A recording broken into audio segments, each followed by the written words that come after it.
This is Luke Paulson, the Catholic Conservative, and welcome to the news of the week for December 7th, 2024. And if you enjoy these videos, do not forget to like, comment, and most importantly, subscribe for more. Brandon gave us a gift. I want to start with the biggest story of the past week. Brandon gave us an amazing gift. The gift of hypocrisy. After repeatedly stating that he would not pardon his son, he pardoned his son for all of the tax fraud. Yes! For all of the gun crimes? Yes! For any unknown crimes since 2014? Yes!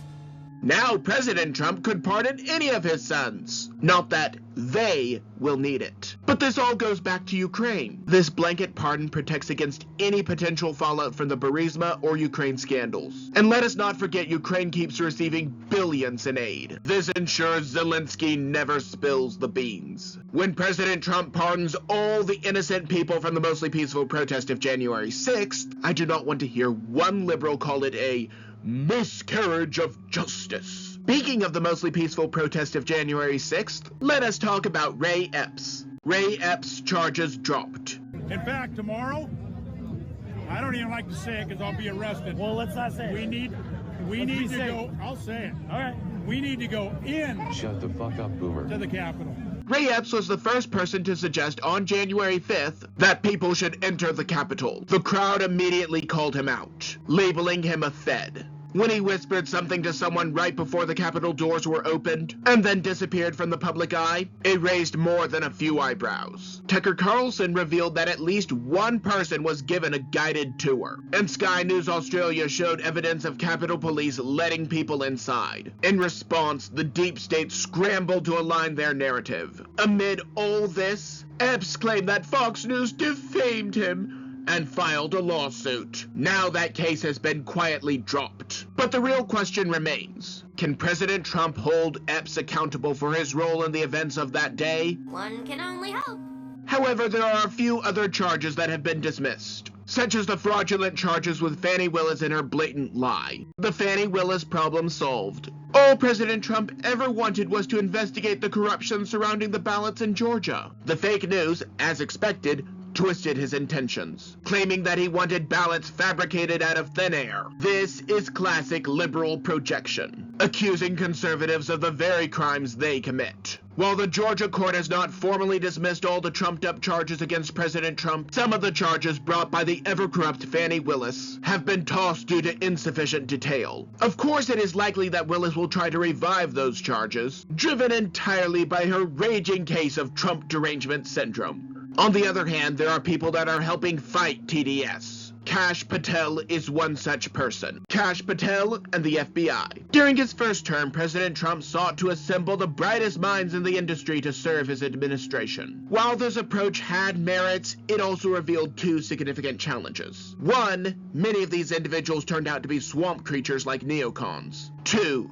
others lacked loyalty to the American people and to President Trump's historic vision. In hindsight, the 4-year delay before his second term might have been a blessing in disguise. It gave President Trump a chance to identify who stood by him during the politically motivated attacks, and who was ready to betray him. Kash Patel has proven himself to be one of the most loyal. During the baseless Russia allegations manufactured by the Clinton campaign, Patel worked tirelessly to defend both President Trump and the American people from the swamp's lies. Because of his unwavering dedication, President Trump has nominated Patel to head the FBI. Patel has already pledged sweeping reforms, including clearing out the entrenched bureaucracy in the Hoover building. His goal is simple: ensure that the FBI focuses on catching real criminals, not wasting time in an office playing political games. Sadly, not every ally will always be on the side of truth.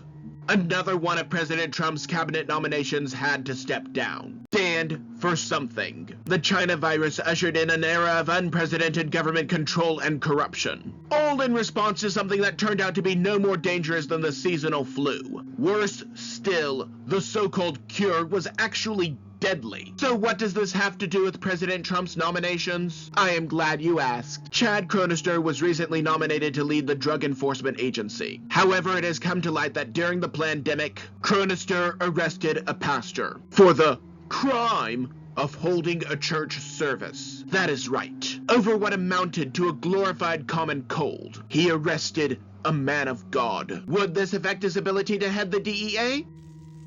No. Does it cast a shadow over his reputation and slow down the progress President Trump aims to achieve? Yes. President Trump has stated that he pulled the plug on Cronister's nomination, but ultimately it does not change the larger mission. The only thing that matters is that we remain steadfast in our efforts to make America great again. At least this criticism, unlike the many baseless smears thrown at President Trump and Gates, this is rooted in fact. President Trump knows a thing or two about false accusations that lead to violence. However, someone that is now on that list is a children's author. Threats against an ally. J.K. Rowling, famed children's author and longtime advocate for sodomy, has been the target of death threats. Her situation illustrates a harsh truth. Unless you align completely with the woke mob's agenda, their wrath will come for you. Rowling has been doxxed, leading to a wave of threats against her life. Even her family was dragged into the fray. An attempt to dox her son resulted in someone accidentally exposing the identity of another boy instead. The harassment does not stop there. Endocrinologists who dare to support scientific truths about sex and biology have been advised to avoid public transportation altogether for their own safety. And what was Rowling's crime? Saying that men are men and women are women. The so-called tolerant liberals show their true colors when anyone steps out of line. Their appetite for control and retribution is insatiable. However, social factors are not the only problems with the increase in gender dysphoria. There are chemical factors as well. Feminizing through milk. I have to admit, that is a title I never thought I would say. Let me take you all the way over to Denmark, where one of the largest dairy producers in the region is deeply concerned about cow farts. Now, this is something that should not be on anyone's radar, but of course, the globalists are making it their business. To combat the so-called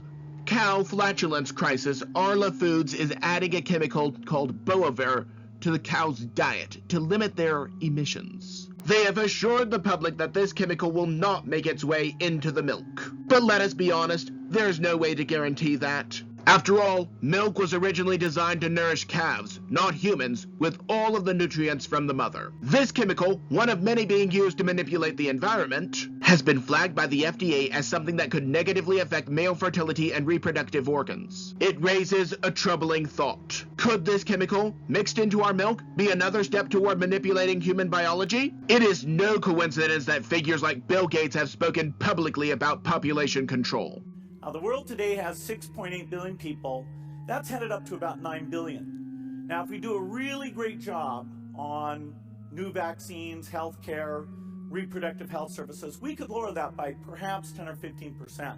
The global elite's true agenda is to reduce us, the actual carbon they are so concerned about. It is no secret that they want to reduce us, but if we reduce ourselves, that is less work for them. Defending Tennessee children. CNN reports that the Supreme Court appears poised to uphold a Tennessee law banning so-called gender-affirming care. Though, in truth, actual gender-affirming care would involve supporting biological reality, but I digress. Here is the reality. Most children struggling with identity issues eventually go on to lead perfectly normal lives, without irreversible medical interventions. And many who began transitioning later regretted and wished to return to their natural state. Let me ask you this. Name one other medical decision where children are entrusted to make the final call. Or name one medical practice where healthy organs are removed as part of standard care. This is not about denying care. It is about protecting children. Now, while the number of people that have gender dysphoria in any way is a very small number, there are some numbers that are quite large.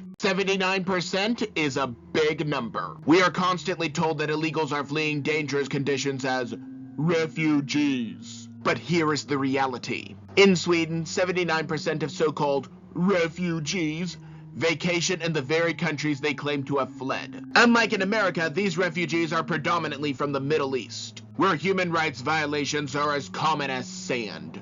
It is a safe bet that the percentage is even higher in America. Ask yourself this question. How can someone justify claiming asylum from a country they feel safe enough to visit for vacation? It is because they are not refugees at all. Some may even have been sent by these countries for more sinister purposes. If they were truly fleeing danger, they would not be going back. This next story is not exactly me ending on something happy.